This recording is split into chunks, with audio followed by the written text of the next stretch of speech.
आज जैसा कि आप सबको पता है कि 2019 में मेरा ख्याल देश में दूसरी बार एक बहुत ही थंपिंग मेजॉरिटी के साथ केंद्र में भारतीय जनता पार्टी की सरकार बनी। दोबारा से पार्टी ने माननीय प्रधानमंत्री जी को, नरेंद्र मोदी जी को दोबारा से प्रधानमंत्री बनाया और आज 30 तारीख को पार्ट 2 का 1 साल पूरा हुआ। इस 1 साल में आपने देखा, देश ने भी देखा, आप सब ने, हम सब ने भी, पूरे विश्व ने भी देखा कि ये 1 साल बहुत ही प्रभावशाली रहा। प्रभावशाली के साथ साथ चुनौती भरा भी रहा। प्रभावशाली इसलिए कहूँगा कि वो काम जो लोग बाग सिर्फ सोचते थे, लोग बाग चर्चा करते थे विपक्ष के साथी कि भाई ये काम तो चुनाव के दौरान ही जिन चुनाव बातें चलती हैं, वो चुनौती भरे काम मोदी जी के नेतृत्व में, अमित शाह जी के नेतृत्व में, नड्डा साहब के नेतृत्व में, हमारे मुख्यमंत्री मनोहर लाल खट्टर जी के नेतृत्व में वो काम बहुत अच्छे तरीके से, बहुत मजबूती से उन कामों को पूरा किया। जैसे 3 तलाक का काम था, 3 तलाक का मामला ये कितना ज़बरदस्त था। करोड़ों हमारी मुस्लिम बहनों को, महिलाओं को देखा किस तरह से यातनाएं सहनी पड़ती थी। उस काम को नरेंद्र मोदी जी के नेतृत्व में 3 तलाक का कानून आपके सामने है, आपने देखा। दूसरा, राम मंदिर की जो बातें आती थी, बात सुनते थे कि भी राम मंदिर सिर्फ चुनाव का मुद्दा है, लेकिन उस काम को भी बहुत अच्छे तरीके से सरकार ने सुप्रीम कोर्ट के सामने अपना पक्ष रखा और सरकार की उपलब्धि कहूँगा कि सुप्रीम कोर्ट के सामने इतना अच्छे तरीके से बात रख करके सुप्रीम कोर्ट ने अपना निर्णय दिया राम मंदिर के पक्ष में, और वो भी हमारी सरकार की उपलब्धि है मैं कहूँगा। दूसरा, आप सबसे बड़ा काम कश्मीर मुद्दा, धारा आपका 370 और 35A, आपने देखा कि किस तरह का मुद्दा भारत आज़ाद होने का, देश आज़ाद होने के बाद एक सबसे बड़ा मुद्दा था कि कश्मीर का जो मुद्दा है, जो किसी की हिम्मत नहीं थी, कोई इसकी तरफ देखता भी नहीं था, कोई इसकी तरफ सोचता भी नहीं था, लेकिन माननीय प्रधानमंत्री जी के नेतृत्व में अमित शाह जी, हमारे गृह मंत्री जी ने ऐसा काम किया कि जैसे कोई कांटा अगर लग जाता है तो पैर में से कांटा निकालते हैं, इस तरह से कश्मीर मुद्दे को कांटे की तरह से निकाल करके देश के सामने रखा। और उसके बाद आपने देखा और भी बहुत सारी चीज़ें, सिटीजन अमेंडमेंट एक्ट, नागरिकता संशोधन विधेयक आया, जिसमें बहुत सारे हमारे हिंदू भाइयों को, हमारे जैन भाइयों को, बुद्ध भाइयों को, इस तरह से बहुत सारे साथियों को जो कि पाकिस्तान में, जो दूसरे देशों में थे, उन लोगों को आने के लिए यहाँ पर उसकी नागरिकता के लिए रास्ता साफ हुआ। और भी बोडो समस्या थी, आपकी करतारपुर गलियारा था, बहुत सारी चीज़ें ऐसी हुई हैं जो देश के लिए एक एग्जाम्पल, एक उदाहरण प्रस्तुत करती हैं जो 1 साल के दौरान में हुई। और चुनौती भरा मैं इसलिए कहूँगा कि इस 1 साल के दौरान जब देश पूरा प्रगति की ओर था, विकास का पहिया बहुत तेज़ी से घूम रहा था, तो एक अचानक महामारी कोरोना के रूप में आई, जो इस देश को, यानी पूरे विश्व को, जिस महामारी ने बिल्कुल आप देखें किस तरह से जकड़ लिया। और इस देश में, हमारा देश भी इसमें अछूता नहीं रहा। और देखा आपने, लेकिन मोदी जी के नेतृत्व में जिस तरह से फैसले किए गए, जिस तरह से इस बीमारी के साथ मुकाबला करने के लिए लोगों को समझाया गया कि सावधानी, precaution is better than cure, उस मुद्दे को लेकर के मोदी जी ने जिस तरह से इस बात को लेकर के लोगों को समझाया, और क्यों कि मोदी जी का नेतृत्व बड़ा मजबूत नेतृत्व, और लोगों को विश्वास रहा कि जो प्रधानमंत्री जी बात रखेंगे वो 100 की 100% बात सच नहीं है बात, और उस बात को मानते हुए लोगों ने, जैसे आपने देखा लॉकडाउन 1, लॉकडाउन 2, 3, 4 कितने कामयाब रहे, और बहुत अच्छे तरीके से लोगों को ये जागरूकता भी, लोगों के अंदर जागरूकता भी आई कि भी हाँ, अगर हमारे को कोरोना से बचना है तो हमारे को जो प्रधानमंत्री जी, हेल्थ मिनिस्ट्री की तरफ से जो एडवाइजरी हैं, हमारे मुख्यमंत्री जी की तरफ से हरियाणा में जो हमारी हरियाणा सरकार की जो एडवाइजरी है उसका हम पालन करेंगे तो हमारा राज्य भी सुरक्षित रहेगा, हमारा शहर भी सुरक्षित रहेगा और हम भी सुरक्षित रहेंगे। जैसे सोशल डिस्टेंसिंग था, सैनिटाइजेशन था, हमारे को जो ऐप आरोग्य ऐप जो है उसको डाउनलोड करना था, ये सारी चीज़ें आपके सामने आई और हम लोगों ने इसका पालन किया और आज ये स्थिति है कि देश बहुत अच्छी स्थिति में है, औरों के मुकाबले में आज देश बहुत अच्छी स्थिति में है। इसके साथ ही जो चलते चलते जब बात आई, जब देश बिल्कुल इस बात से परेशान हुआ, इस बात से एक चुनौती आई, तो माननीय प्रधानमंत्री जी फिर से देश के सामने आकर के बहुत मजबूती के साथ एक और प्रोग्राम प्रधानमंत्री जी लेकर के आए कि देश को आत्मनिर्भर बनाना है। हमारे को देश को आत्मनिर्भर बनाना है क्योंकि माननीय प्रधानमंत्री जी ने जब देखा कि जब देश के अंदर जब कोरोना की महामारी आई थी, आप सब ने भी देखा, हमने भी देखा, जो पीपीई किट के नाम से मुश्किल से 1500-2000 किट ही देश में बनती थी। देश बिल्कुल त्राही के इस पर आने लगा था, भाई पीपीई किट कहाँ से, लेकिन प्रधानमंत्री जी के हौसले से ये संभव हुआ। आज देश के अंदर 2 से 3 लाख किट रोज़ाना बनकर के तैयार होती है। जब प्रधानमंत्री जी ने इन बातों को देखा और आपने देखा कि किस तरह से दूसरे देशों से हमारे देश के अंदर मांग आई कि हमारे को कोरोना से लड़ने के लिए हाइड्रोक्सिल क्लोरोक्विनीन के रूप में जो एक मेडिसिन प्रचारित हुई थी कि इससे कोरोना का इलाज होता है, तो अमेरिका जैसे देश ने भी हमारे देश से मांग की और माननीय प्रधानमंत्री जी ने अमेरिका को ही नहीं बल्कि कम से कम 100 देशों से भी ज़्यादा देशों को ये दवाई उपलब्ध कराई। और जब देश को लगा कि क्यों नहीं हमारा देश आत्मनिर्भरता की तरफ बढ़ सकता है, तो मोदी जी ने इस बात को रखा कि हमारा देश आज सुई से लेकर के हवाई जहाज़ तक हमारे देश में बनता है, कोई भी चीज़ की किसी चीज़ की कमी नहीं है, तो हमारा देश क्यों ना आत्मनिर्भर बने और देश की आर्थिक व्यवस्था भी और आने वाले समय में हम जो है इसमें एक्सपोर्ट भी बहुत अच्छे तरीके से चीज़ों का एक्सपोर्ट कर सकते हैं। इस तरफ देश को बढ़ाना शुरू किया है और मोदी जी के दिशा निर्देश पर लोकल के लिए वोकल आपने नारे के साथ हम सब काम कर रहे हैं और मुझे पूरी उम्मीद है इसमें समय ज़रूर लग सकता है, लेकिन एक समय आएगा जब आप देखेंगे पूरा विश्व हिंदुस्तान की तरफ देखेगा, जो हिंदुस्तान की बनी हुई चीज़ों को पूरा विश्व पसंद करेगा, ऐसा समय आएगा। तो मैं आपसे ये कहूँगा, हरियाणा सरकार भी आपने देखा किसी तरह से भी पीछे नहीं है। किसानों की बात लें, गरीबों की बात लें, प्रवासी मज़दूरों की बात लें और भी बुज़ुर्गों की बात लें, लेकिन हरियाणा सरकार ने कोई भी काम, हरियाणा सरकार ने जो है कहीं भी पीछे जो है हरियाणा सरकार नहीं रही है। तो मैं ये कहूँगा कि भाई किसानों की जब बात आई थी, विपक्ष क्या बात करता था, आपने देखा होगा। विपक्ष जब किसानों की प्रोक्योरमेंट की खरीद की जब बात आई थी, सरसों की जब खरीद की बात चली थी, गेहूं की जब खरीद की बात चली थी, तो विपक्ष ने पूरा हंगामा किया कि भाई ये खरीद ठीक से नहीं होगी, फलाना है ये। और आज आप देखेंगे हरियाणा का किसान जो नॉर्मल हालात में भी खरीद होती थी, उससे भी अच्छी खरीद माननीय हमारे मुख्यमंत्री मनोहर लाल खट्टर जी के नेतृत्व में उससे भी अच्छी खरीद हरियाणा सरकार ने करके दिखाई है, सोशल डिस्टेंसिंग का पालन करते हुए, और बहुत अच्छे तरीके से इस काम को पूरा किया है। तो मैं आज ये आपको ये कह सकता हूँ कि आज दोनों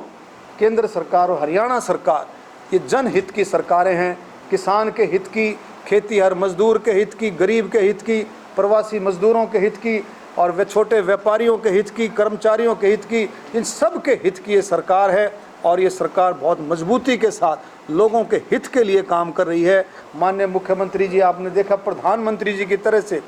मैं कहता हूँ एक दिन भी शायद ऐसा नहीं जाता जब लोगों की चिंता के लिए कोई ना कोई प्रेस कॉन्फ्रेंस, कोई ना कोई प्रेस पर कोई ना कोई नोट ना भेजते हो कि आज हमने ये फैसले किए हैं, आज हमने स्टूडेंट्स के लिए फैसले किए, आज हमने छोटे व्यापारियों के लिए फैसले किए हैं, आज हमने बुज़ुर्गों के लिए फैसले किए, आज हमने महिलाओं के लिए फैसले किए। कोई भी दिन ऐसा नहीं जाता जो हरियाणा सरकार हर तबके का ध्यान रखते हुए कोई ना कोई योजनाएं लेकर के, कोई ना कोई अच्छी योजनाएं लेकर के आपके हम सब के बीच में हरियाणा सरकार आ रही है। इसी तरह से केंद्र सरकार भी कहीं पीछे नहीं है। तो मैं कहूँगा कि सब मिलकर के, ये सब का सामूहिक काम है, हम सब मिलकर के देश को आत्मनिर्भर बनाने के लिए पूरी कोशिश करें। ये मेरी ऐसी सब साथियों से अपील है अपने इस प्रेस कॉन्फ्रेंस के ज़रिए से। और कोई जो भ्रांति विपक्ष फैलाता है उसको नज़रअंदाज करके देश को एकजुट करने के लिए, क्योंकि कोरोना की महामारी एक ऐसी महामारी है, इसके साथ हमें इस सच्चाई को भी हमें जानना पड़ेगा कि इस कोरोना की महामारी के साथ हमें चलना पड़ेगा। अभी समय लगेगा, इस महामारी के साथ हमें चलना पड़ेगा। मैं मोदी जी का बार बार मैं धन्यवाद करता हूं कि आज मोदी जी के नेतृत्व में देश जागरूक। पीछे जब बातें कर रहे थे, इससे पहले की जो सरकारें थी, जो केंद्र की योजनाएं थी, जो राज्य सरकारों की योजनाएं होती थी, वो किस तरह से बिचौलिए के माध्यम से जो लाभार्थी था उस तक कहाँ पहुँचते थे। लेकिन माननीय प्रधानमंत्री जी के नेतृत्व में जिस तरह से बैंक खाते खुले गरीबों के, आज आप देखेंगे सीधे तौर पर गरीबों के खातों में पैसे जा रहे हैं, सीधे तौर पर, कोई बीच में नहीं है बिल्कुल। और लोग जिसके पास योजनाओं के पैसे पहुंच रहे हैं वो बहुत अच्छे तरीके से बिल्कुल खुश है, उसमें कोई दिक्कत नहीं है। उज्ज्वला योजना के तहत फ्री का गैस कनेक्शन आपने देखा किस तरह से, और आपने आयुष्मान भारत योजना के तहत कम से कम 1 करोड़ से भी ज़्यादा लोगों को इसका लाभ मिला है आज तक। आप देखेंगे गरीब आदमी को अगर 5 लाख तक का अगर आप देखेंगे उपचार के लिए अगर मिले, को ऑपरेशन कराना है, कोई बीमारी का हल निकलना है, तो किस तरह से आपने देखा ये भारत सरकार का ये काम है। मोदी जी के नेतृत्व में ये सारी मुफ्त बिजली, शौचालय बना करके हर चीज़ को जब आप देखेंगे, और समय समय पर कितने और भी काम हुए, कभी सर्जिकल स्ट्राइक हुई तो कभी एयर स्ट्राइक हुई, और देश का मान सम्मान इंटरनेशनल तरीके से आप देखेंगे पूरे विदेशों में आज देश का मान सम्मान बढ़ा है। आज अगर अमेरिका भी कोई बात अगर करता है तो प्रधानमंत्री से उसकी चर्चा करता है। आपने देखा राष्ट्रपति ट्रंप बार बार मोदी प्रधानमंत्री जी से चर्चा करते हैं। कोरोना के बारे में कितनी बार चर्चा की, और भी इंटरनेशनल कोई भी बात होती है तो प्रधानमंत्री से चर्चाएं होती हैं। तो मैं कहूँगा आज देश बहुत ही अच्छे तरीके से उन्नति कर रहा है, विकास के रास्ते पर तेज़ी से बढ़ रहा है माननीय प्रधानमंत्री जी के नेतृत्व में। इधर हमारा हरियाणा बहुत अच्छे तरीके से मनोहर लाल खट्टर जी के नेतृत्व में आगे बढ़ रहा है, और मुझे पूरी उम्मीद है कि और आने वाले समय में हमारा देश का किसान, मजदूर, खेतीहर मजदूर, गरीब आदमी, हमारा दलित, हमारा नौजवान साथी, बेरोजगार साथी, और भी जो हमारे बुज़ुर्ग, सब के सब आने वाले समय में धीरे धीरे करके और मजबूती की तरफ बढ़ेंगे, ऐसी हम उम्मीद कर सकते हैं। तो मैं साथियों को कहूँगा, और कोई बात आपने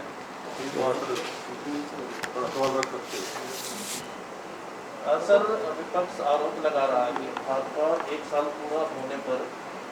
आज जो अपनी जश्न मना रही है और जो अपनी उपलब्धियाँ गिनवा रही है, जहाँ पर कोरोना से देश तराई कर रहा है, उसके इंतजाम नहीं कर रहा।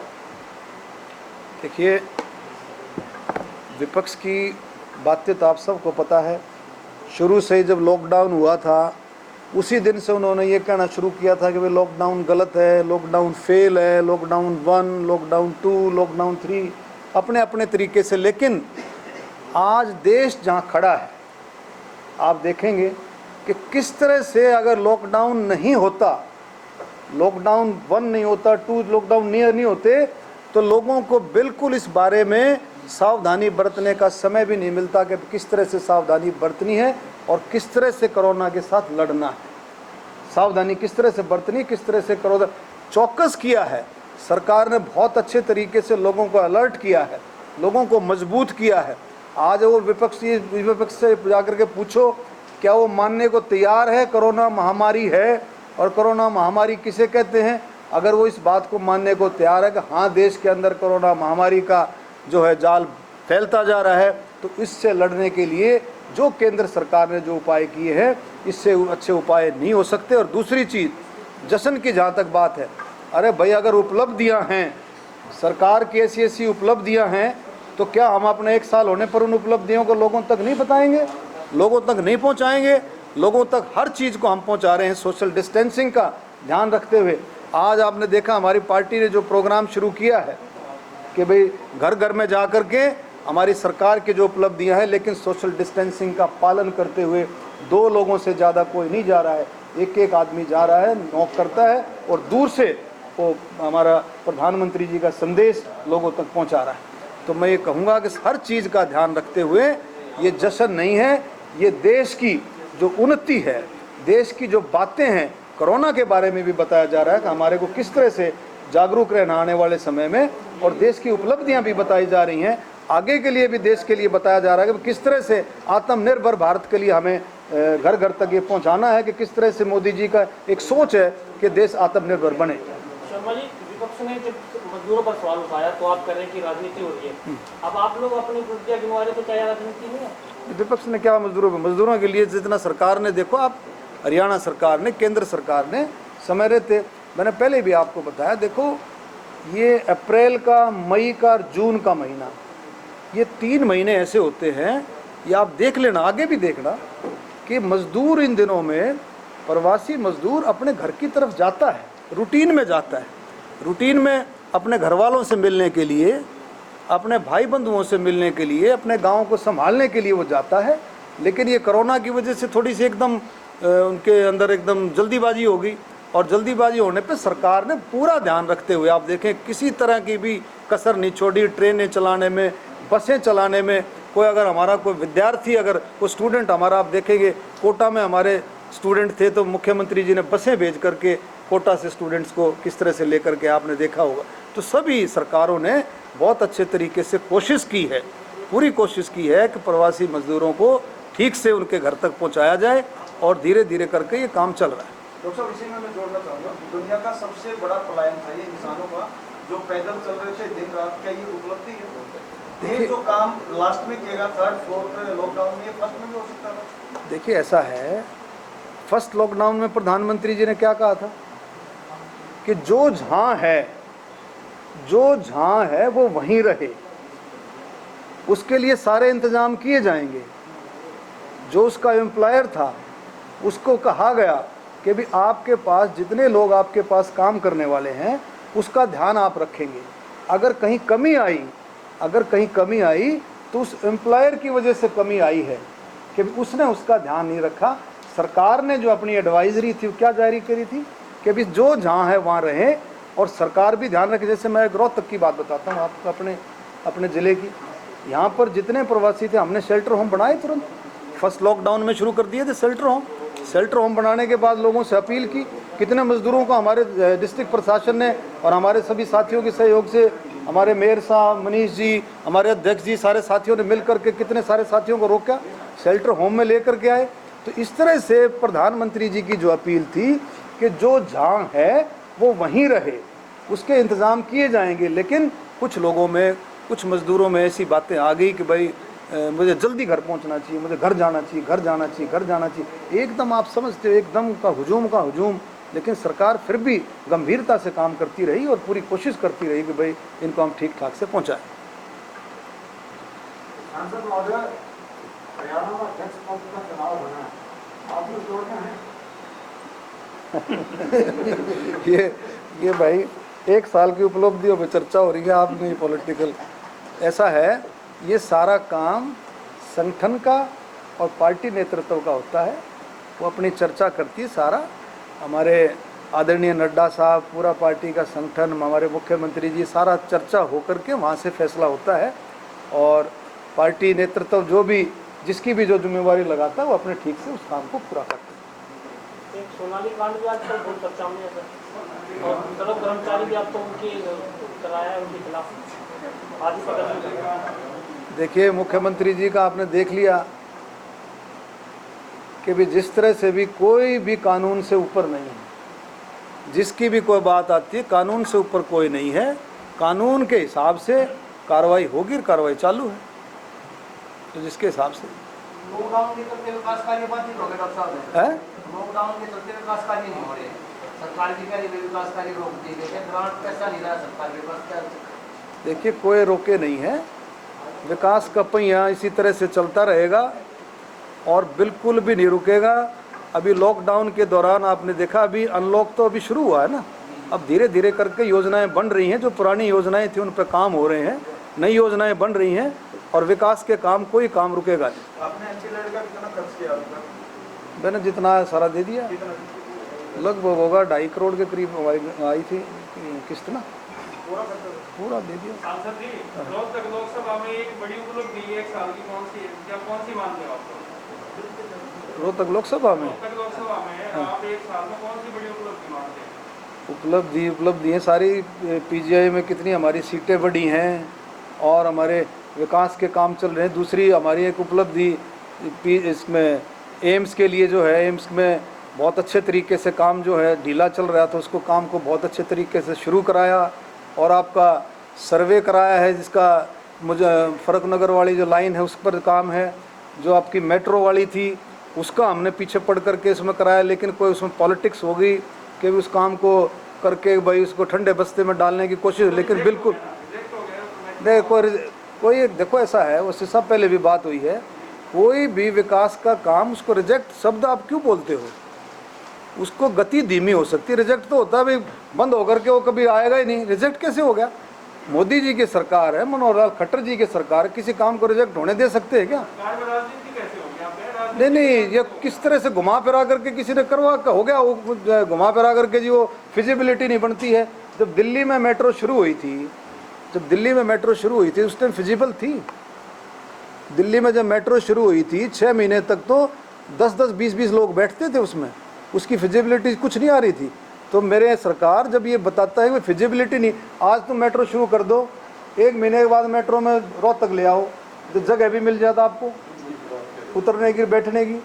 तो ये सारी चीज़ें बहुत अच्छे तरीके से इस बात को समझा है। मुख्यमंत्री जी से भी बात हो रही, इस प्रोजेक्ट को दोबारा से, इस प्रोजेक्ट को लाइन पे ले आएंगे, एक बार सिस्टम बढ़े। सर एक सोशल मीडिया पे चला हुआ है कि आप लापता हो, काफी चला हुआ है। देखो एक मेरी बात सुनो, लापता तो एक बात आया है, वसी साहब आप भी सुन लो भाई, अब अनलॉक हो गया, अब अनलॉक में मैं लापता हूँ, अनलॉक में आया है, अनलॉक में आया, जब खुल गया है तो सांसद लापता है। एक मिनट, जब कोई भी नहीं निकल रहा था, सुनो, जब परिंदा भी पर नहीं मार रहा था, तब आपका सांसद, आपका भाई आपके साथ, आपकी सेवा में खड़ा था।